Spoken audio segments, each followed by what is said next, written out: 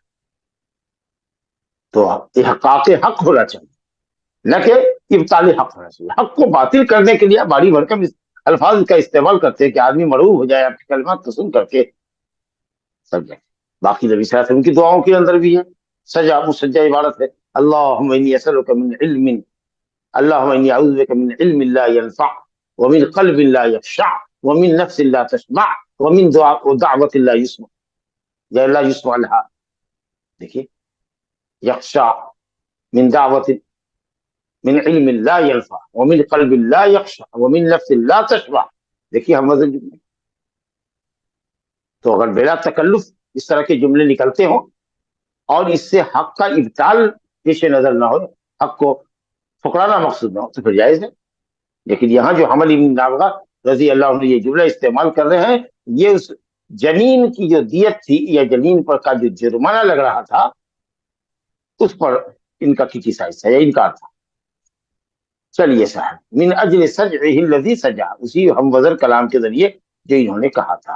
تو معلوم ہوا نا کہ اگر صاحب قتل شبہ عمد ہو تو اس میں دیت دینی پڑے گی، دیت عاقلہ کو دینا پڑے گا، اور وراثت جو وارث حقیقی ہوگا اس کو ملے گا، اور جو بچہ پیٹ سے مردہ گرے اس میں یہ غلام یا لونڈی دے، یا اگر اس کی صلاحیت نہیں ہے یا پاتا نہیں ہے غلام لونڈی جیسے آج کے زمانے میں، تو 5 اونٹ کی جو قیمت ہوگی وہ اس عورت کو دی جائے گی جس کا بچہ مرا۔ اور اگر وہ بھی خود مر گئی ہے اور جان بوجھ کر کے ایسے ہتھیار سے اس نے نہیں مارا جس سے آدمی مرتا ہے، 10 کلو کا پتھر ہی سر پر دے کر کے مارے، کہتے کہ وہ مار ہی ڈالنا چاہتے، تب تو پھر وہ قصاص ہوگا یا پھر دیت ہوگی۔ لیکن اگر ڈنڈے ونڈے سے مارا ہے یہ، یا تھوڑے سے چھوٹے پتھر سے مارا ہے، یہ بہت بڑا نہیں ہے اور اتنا چھوٹا بھی نہیں ہے کنکری کی طرح سے، کچھ بڑا سا پتھر ہے اور اس سے مر گیا تو یہ شبہ مر گیا، تفصیل ہو چکی۔ اب ایک اور حدیث، 2 حدیث ہے اس باب کے اندر، اس کو دیکھ لیتے ہیں۔ 8ویں حدیث ہے، عمران ابن حسین رضی اللہ عنہ سے روایت ہے، ان رجلا عض ید رجل فنزع یدہ من فیہ فوقعت ثنیتاہ فاختصم الى النبی صلی اللہ علیہ وسلم فقال یعض احدکم اخاہ کما یعض الفحل لا دیت لہ۔ عمران بن حسین رضی اللہ عنہ، صاد سے عمران بن حسین رضی اللہ عنہ سے روایت ہے کہ ایک شخص نے دوسرے شخص کا ہاتھ کاٹ لیا، تکرار ہوا، اختلاف ہوا جھگڑے میں، اور اس کے بعد ایک شخص نے دوسرے کے ہاتھ کو کاٹ کھایا، دانت گڑایا اس کے ہاتھ میں۔ اب ظاہر ہے کہ جب جس کو کاٹ رہا ہے اس کو جب تکلیف ہوئی دانت کے چبھنے کی تو وہ تکلیف سے چھٹپٹا گیا، اور اس نے جو اپنا ہاتھ زور سے کھینچا تو اس کے 2 دانت جو سنیا، جو سامنے کا 2 دانت ہوتا ہے، اوپر والا جو چوڑا دانت ہے بالکل سامنے فرنٹ میں، یہ ثنایا اولیاء، اور نیچے جو دانت اس کے بالمقابل ہے یہ ثنایا سفلیٰ، 4 ثنایا ہوتے اور 4 رباعی ہوتے، جو اس کے 2 کے بغل میں جو دوسرے 2 ہوتے ہیں۔ تو بہرحال اس کے 2 دانت جھڑ گئے۔ اب جو جھڑ گئے تو دونوں لڑتے ہوئے آئے نبی صلی اللہ علیہ وسلم کے پاس، اس نے میرا دانت توڑ دیا، بھائی اس نے اس کو دانت کاٹا تو میں کیا کرتا، اس کے منہ میں ہاتھ ڈالے رہتا۔ نبی صلی اللہ علیہ وسلم فرمایا یعض احدکم اخاہ کما یعض الفان، دو جملہ ہے، یعض احدکم اخاہ اور حمزہ استفہامیہ انکاری محذوف، کیا تم میں کا کوئی اپنے بھائی کو دانت کاٹتا ہے؟ ارے تم دونوں مسلمان ہو، اسلامی رشتہ اخوت کا یہی تقاضا ہے کہ اس کا دانت کاٹو۔ یہ اسلامی اخوت بھائی چارہ تو چاہتا ہے کہ اس طرح کی تکلیف مت دو، یہ اخوت کے رشتے کو، اسلامی اخوت کے رشتے کو بیدار کیا جائے۔ اور آگے کا جملہ دیکھیے، مذمتی جملہ ہے، کما یعض الفحل، جیسے کہ مذکر اونٹ دانت کاٹتا ہے، کیونکہ مذکر اونٹ کی جو دانت کی پکڑ ہوتی ہے وہ بڑی سخت ہوتی ہے اونٹنے کے مقابلے۔ اب یہاں اس طرح سے دانت کاٹنے والے کو تشبیہ کس سے دیا جا رہا ہے؟ مذکر اونٹ سے۔ اور یاد رکھیے، انسان کو کسی بھی اچھے سے اچھے جانور سے اگر تشبیہ دی جائے تو یہ اس کی مذمت ہی کی دلیل۔ جہاں بھی قرآن اور حدیث میں دیکھیے کہ انسان کو کسی جانور سے تشبیہ دی گئی ہے، یہ مذمت کے لیے استعمال ہوتا ہے۔ تو گویا کہ یہ اونٹ کا عمل ہے جو تم نے کیا، اونٹ شوایا کرتا ہے، کسی کی کھوپڑی نوچ لیتا ہے، کسی کو دانت کاٹ لیتا ہے، اور کاٹتا ہے تو کاٹ کے ہی چھوڑتا ہے۔ تو کیا اس طریقے سے تم اپنے بھائی کے ساتھ سلوک کرتے ہو جیسے کہ اونٹ کاٹتا ہے؟ لا دیت لک، تمہارے دانت کی کوئی دیت نہیں ہے۔ تو معلوم یہ ہوا کہ اگر کوئی شخص اپنے نفس سے دفاع کرنے کے لیے کوئی ایسا قدم اٹھاتا ہے جس میں مجرم کو، جانی کو تکلیف ہوتی ہے، اس کا دانت گر جائے، یا اسی طریقے سے اس کو دھکا دیا، خطرے پہ آ رہا ہے مارنے کے لیے یا ہتھیار لے کے آ رہا ہے، اور اس کو دھکا دیا، اور دھکا دیا تو وہ گر گیا، اور گر گیا تو مر گیا، یا دیکھا کہ صاحب اب میری جان نہیں بچے گی، تو مجبور اس نے کوئی ہتھیار اٹھایا اور لڑائی ہوئی، اور اپنی جان کے دفاع میں، اپنی بیوی بچوں کے دفاع میں، اپنے مال کے دفاع میں اگر قتل کیا گیا تو حدیث میں آتا ہے کہ شہید ہوا۔ تو ظاہر ہے کہ جب شہید ہوا اپنی جان اور اپنی عزت و آبرو کی حفاظت میں، تو وہ آدمی دیت کیوں دے گا؟ الحمدللہ۔ تو اگر اپنی جان کی حفاظت کے لیے اس طرح کی نوبت آتی ہے اور کسی کا دانت جھڑتا ہے، یا کسی کی کو جزوی طور پر اعضاء میں تکلیف ہوتی ہے، یا یہ پھر اپنی جان اور اپنے مال، اپنی عزت و آبرو، اپنے اہل و عیال کی حفاظت کے لیے اس کو، قاتل کو یا مجرم کو گولی بھی مارنے کی نوبت اگر آتی ہے، اس کے علاوہ کوئی دوسری شکل نہیں اپنی جان اور عزت کو بچانے کی، تو وہ اپنی طرف سے دفاع کرتا ہے، تو اس کی کوئی دیت نہیں اسلام میں۔ الحمدللہ۔ اور آخری حدیث میں آپ کی دیکھ لیجیے، عن الحسن ابن ابی الحسن البصری رحمہ اللہ قال، حسن بصری رحمۃ اللہ علیہ، ان کے والد کی کنیت تھی ابو الحسن، ان کا نام تھا اپنا حسن ابن ابی الحسن، حسن ابن ابی الحسن البصری، بڑے عالم و زاہد عابد مشہور آدمی ہیں۔ کہتے ہیں کہ حدثنا جندب فی هذا المسجد، جندب نے یا جندب نے، جندب بن عبداللہ البجلی، انہوں نے مجھ سے اس مسجد میں بیان کیا، کوفہ کی مسجد میں، بتا رہے ہیں کہ اس مسجد میں بیان کیا، یہ کہہ کر کے حدیث کی تقویت بتا رہے ہیں، اور یہ کہ میں بالکل کنٹھسٹ ہوں اور مجھے بالکل یاد ہے، اور جو بھی انہوں نے بتایا ہے حدیث، اس میں سے میں ایک لفظ بھی نہیں بھولا۔ مجھ سے انہوں نے اس مسجد میں بیان کیا، کیا کہا کہ رسول اللہ صلی اللہ علیہ وسلم نے فرمایا، کان فی من کان قبلکم رجل بہ جرح، تم سے پہلے کی امتوں میں ایک شخص ایسا گزرا ہے جو زخم خوردہ تھا، جس سے جسم پر زخم لگا ہوا تھا، کوئی کاری ضرب لگی ہو، فجزع، وہ بہت تکلیف میں تھا، بہت گھبراہٹ میں تھا، بہت پریشان تھا، اور اللہ کی رحمت کو اور شفا یابی کو اپنے سے دور سمجھتا تھا کہ ہم جیئیں گے نہیں، اور اس تکلیف پر ہم صبر نہیں کر سکتے۔ تو اب اس نے کیا کیا، اللہ تعالیٰ کی رحمت کو دور سمجھا، شفا کو دور سمجھا، مصائب و مشکلات پر صبر نہ کر کے اس نے کیا کہ خنجر لیا، اخذ سکین، ایک چھری لی، فخر بہا، احز بہا یدہ، اور اس سے اپنے ہاتھ کو کاٹ ڈالا، رگ کو، ہاتھ کی کسی رگ کو کاٹ ڈالا۔ اب وہ رگ کو کاٹنا تھا کہ فما رقع دم حتی مات، خون رکنے کا نام ہی نہیں لے رہا، بہتا چلا جا رہا ہے، بہتا چلا جا رہا ہے، یہاں تک کہ خون نکل گیا اور وہ شخص مر گیا۔ تو اللہ تعالیٰ نے فرمایا، عبدی بادرنی بنفسی، میرے بندے نے اپنی جان کو ہلاک کرنے میں مجھ سے سبقت کی، کیا مطلب؟ کیا قضاء و قدر کا انکار ہے؟ نہیں نہیں، اللہ تعالیٰ تو جانتا ہی ہر چیز، تو جانتا تھا کہ یہ آدمی ایسا کرے گا، لیکن ہونا کیا تھا کہ وہ صبر کرتا اور اللہ سے شفا کی امید کرتا، رحمت الہی سے نا امید نہ ہوتا۔ لیکن ایسی حالت میں اگر کوئی پریشان ہو اور تکلیف پر صبر نہ کرے اور چاقو لے، چھری لے، اپنا پسٹل لے، گولی مار دے، تو کوئی کیا کہے گا؟ کیا اور جیتا، لیکن دیکھیے اپنی موت پہ اس نے خود ہی نہ بولی، اس اعتبار سے کہا جائے۔ ورنہ قضاء و قدر میں تو یہ لکھا تھا کہ یہ آدمی فلاں دن اس طرح کی حرکت کرے گا، جو ہوتا ہے وہ اللہ تعالیٰ روز ازل سے ہی جانتا ہے۔ تو اس کا جو عمل ہے عدم صبر کا، جزا فضا کا، اور اللہ کی رحمت سے مایوسی کا، اس کی وجہ سے یہ بات کہی جا رہی ہے کہ بظاہر کہنے میں ہوتا ہے کہ آدمی نے اپنی موت کو طلب کی، تو اللہ تعالیٰ نے کہا کہ جب اس نے اس طرح کی شرارت کی اور صبر نہیں کیا اور میری رحمت کو اپنے سے بہت دور سمجھتا رہا، تو حرمت علیہ الجنہ، میں نے اس پر جنت حرام کر دی۔ تو معلوم یہ ہوا کہ کیسے بھی حالات سنگین ہو، آدمی کو خودکشی نہیں کرنی چاہیے، صبر کرنا چاہیے، اور اگر برداشت سے باہر ہے تکلیف تو دعا کرنی چاہیے، اللہم ان کانت الحیات خیرا لی، اللہم احینی ما کانت الحیات خیرا لی وتوفنی اذا کانت الوفات خیرا، اللہ زندہ رکھ اگر زندگی میں بھلائی ہے، اور اگر مر جانے میں ہی بھلائی ہے تو ہم کو موت دے دے اگر وہ میرے حق میں بہتر ہے۔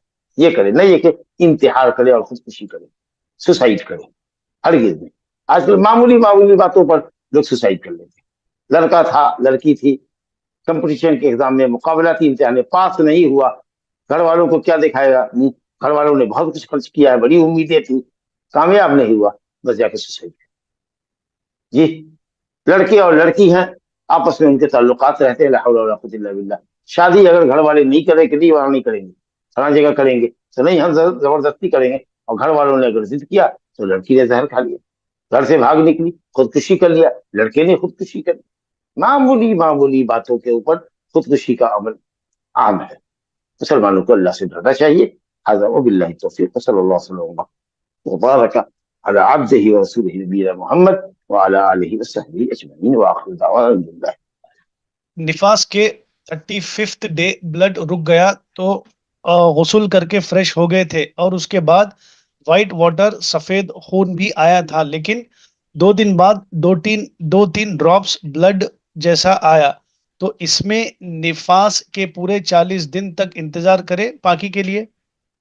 بالکل بالکل، 40 دن انتظار کرنا ہوگا، 40 دن ان کا نفاس ہوگا، اس کے بعد بھی اگر اس طرح کا دھبا دیکھ رہی ہے تو وہ پاک ہے، وہ بیماری کا خون ہوگا۔ 40 دن تک میں جو بھی دھبا آتا ہے وہ خون نفاس کا ہی سمجھے۔ جی، جو عاقل نہیں ہے اس سے قصاص کیوں لیا جائے گا؟ عاقل نہیں ہے اس سے قصاص کیوں لیا جائے گا؟ مطلب یعنی جو مجنون ہے، دیوانہ ہے، تو آپ نے دوسرے کا خون کیا جائے گا، آپ کو جینے کا کوئی حق نہیں ہے، آپ پاگل پڑی میں اور بھی دوسرے کو مارتے رہیے گا۔ سوسائڈ سے ریلیٹڈ ہے شیخ، اور 2 سوال کو ہم کمبائن کر دیتے ہیں۔ ایک، جو لوگ سوسائڈ کرتے ہیں ان کے لیے مغفرت کی دعا کر سکتے ہیں کیا؟ دوسرا، کر سکتے ہیں، اور دائرہ اسلام سے خارج نہیں ہے، جنازہ پڑھنا چاہیے اور اس کے لیے دعائیں مغفرت کرنی چاہیے۔ نبی صلی اللہ علیہ وسلم نے نہیں پڑھا، تو نبی صلی اللہ علیہ وسلم کا اپنا ایک مقام ہے لوگوں کے زجر کے لیے، توبیخ کے لیے، تاکہ لوگ اس طرح کا آخری قدم نہ اٹھائے، انتہا پسندی کی آخری حد ہے کہ آدمی اپنی جان دے دے۔ لیکن عام لوگ، صحابہ سے کہا کہ تم لوگ جا کے پڑھو، تو اس وقت کوئی بھی اگر آدمی ہے تو صحابہ کے تو گرد راہ کے برابر بھی نہیں، قدموں کی دھول بھی نہیں۔ لیکن ہاں ٹھیک ہے، اگر کوئی ایسی شخصیت ہو، کوئی ایسا حکمراں ہو، کوئی ایسا مفتی اعظم ہو جس کے جنازہ نہ پڑھنے سے اس طرح کے لوگوں کی حوصلہ شکنی ہوتی ہو اور اس طرح کے واردات میں کمی آنے کا کبھی امکان ہو، تو اس کو نہیں پڑھنا چاہیے۔ چلیے، تو یہ آخری حدیث جو بتائی گئی شیخ، اللہ سبحانہ تعالیٰ نے کہا کہ اس پر جنت میں نے حرام کر دی، تو کیا سوسائڈ کرنے سے یہ سمجھ آ رہا ہے کہ ہمیشہ کی جہنم ہے یا کیا ہے؟ نہیں نہیں، اہل سنت والجماعت کے عقیدے پر اگر صحیح العقیدہ آدمی ہے تو اس کی وجہ سے دائرہ اسلام سے خارج نہیں، حرمت معبدہ نہیں ہے، دائمی حرمت نہیں ہے، لیکن نصوص جو وعید کی ہو نا، پہلے بھی یہ بات کہی آ چکی ہے کہ یہ عقیدے کے درس میں یا کہیں اور بھی، کہ صاحب نصوص کی وعید کی وضاحت نہیں کرنی چاہیے، تاکہ جو زجر کا پہلو ہے، جو ڈانٹ کا پہلو ہے، اور گناہوں سے روکنے کی جو شریعت کوشش کر رہی ہے وہ ڈر بنانے. ورنہ ہم جانتے ہیں اہل سنت والجماعت کا عقیدہ کہ اگر شرک پہ موت نہیں ہوئی ہے تو وہ آدمی دائمی جہنمی نہیں. چلیے. اگر کسی کو کوئی بیماری ہے جیسے کینسر اور معلوم ہونے پر بھی علاج نہ کرائے کیونکہ اس میں تو بچنا مشکل ہے تو کیا یہ سوسائڈ میں آئے گا اگر ٹریٹمنٹ نہیں کروائے تو؟ نہیں کرانا. نہیں سوسائڈ میں نہیں آنے گا. علاج کرانا واجب نہیں. علاج کرانا واجب نہیں ہے اسلام میں. علاج کرانا افضل ہے, مستحب کے دائرے میں. لیکن اگر کوئی علاج نہیں کرتا ہے, احتیاط کرتا ہے, اللہ سے شفا کی دعائی کرتا رہتا ہے, علاج نہیں کرتا ہے, تو کوئی حل نہیں, واجب نہیں. اس سے وہ سوسائڈ نہیں. جی. حرم کے ایریے میں جانور چرا سکتے ہیں تو کیا جانور کو کھلانے کے لیے پتے وغیرہ توڑ سکتے ہیں؟ نہیں توڑ سکتے, نہیں کاٹ سکتے, گھاس نہیں کاٹ سکتے, پتے جھاڑ نہیں سکتے. لا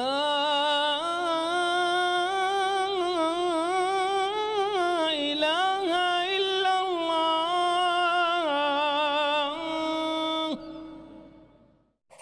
قل هل يستوي الذين يعلمون والذين لا يعلمون إنما يتذكر أولو الألباب.